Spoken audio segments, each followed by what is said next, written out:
On the slopes of Signal Hill, you can see Lion's Head, Table Mountain, and overlooking Cape Town.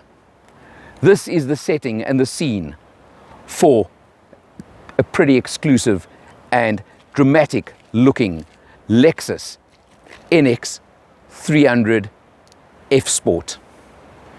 Interesting car, the aggressive, very aggressive, dominant front grille. As you see it on the car, it certainly dominates the front end, but it gives a dramatic, aggressive look. You come round, the NX is Lexus's medium-sized SUV. You got the big wheels on it, as you can see over here. They're pretty large. They, being the F Sport version as well, bigger wheels, little bit of a body kit, skirts on the sides over there. And as I said, this car certainly has a visual drama. Come round to a nice sized boot over here. You can, of course, the standard drop seats, etc. And there's also a section over here for some extra hidey holes, which are pretty useful overall.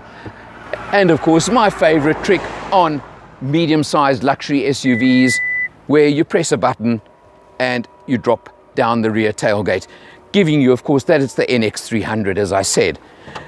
Confusing in a way, and not only Lexus, something that I just don't get anymore in the market is the fact it says 300, but this is a 2-litre 4-cylinder turbo engine. Puts out 175 kilowatts, 350 newton meters of torque, so it's got oomph as well. It performs. In F Sport, as I mentioned, the extra little bit of kit to it, sometimes a marginally hard ride, that could be the only thing where the F Sport does compromise a bit, but it certainly is a luxury medium SUV, and you'll see the luxury when we go inside right now. One of the luxury features on a vehicle of this sort is what they call comfort, access and egress. Watch this. Clip the seatbelt, steering wheel comes down, seat moves forward. Does the opposite when you switch off, of course, meaning it's just that little bit more room and space to get in and out. That's luxury as far as I'm concerned.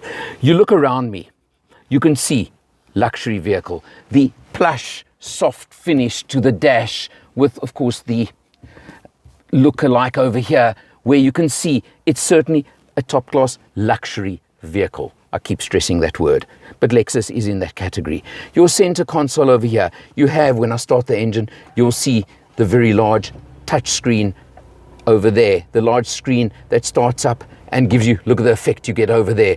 All of it you can see, just looks good, doesn't it? And of course you have the full functionality on the screen. You come down over here, you'll see, very interestingly, it works with a touchpad that's simply over here. I don't know if I'm happy with it. Maybe it's because of the old left-hand drive, right-hand drive scenario, but it's something one needs to get used to. But you press menu and you can see it gives you all your different options over there, media, navigation, etc., etc. All of those as standard on this vehicle. I will complain and tell you that I wasn't entirely happy with the voice activation on the navigation. Maybe I don't have the right accent, not quite sure. But over here, of course, you do have your multi-mode transmission, eco, normal, and sport.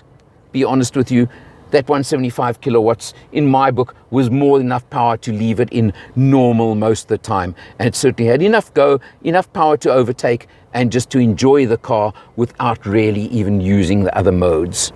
Standard on the F Sport version, the panoramic roof. It doesn't open at all, but the whole glass panel with a shade that slides across if you want it or if you want to use it.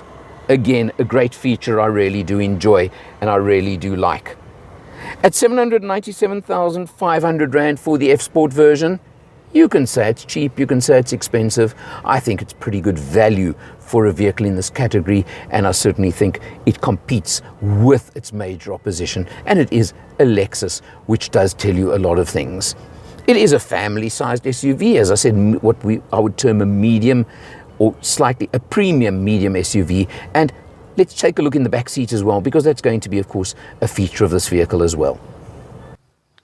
Coming into the back, you can see it's a pretty comfortable place for 2 to 3. You've got your leather trim, middle seat, of course, and lots of room. More than enough headroom for me with the hat on. Obviously slightly compromised by the panoramic roof, but certainly more than adequate. But a little touch that this car has that I thought was very useful was, you can't see it on the video, but there's a little lever on the side of the rear seat. And I'll undo my seatbelt to show you this. But you pull the lever and you do have back seat, backrest adjustment on the angle. So you can certainly set these back seats individually to suit yourself and make that angle more comfortable for passengers in the rear. Something that not that many cars do offer you, so a nice little extra. I mentioned the power, I mentioned the price just now. Overall, I must tell you, this certainly does exude the quality of a Lexus. It's an absolute pleasure. It's beautiful, quiet and smooth to drive on a freeway. Overall, if you're in the market for a medium-sized family SUV in the premium segment, Lexus NX, good one to check out. Good choice among some very, very tough competition. For Motor Matters, I'm Eleanor, and I'll see you next time.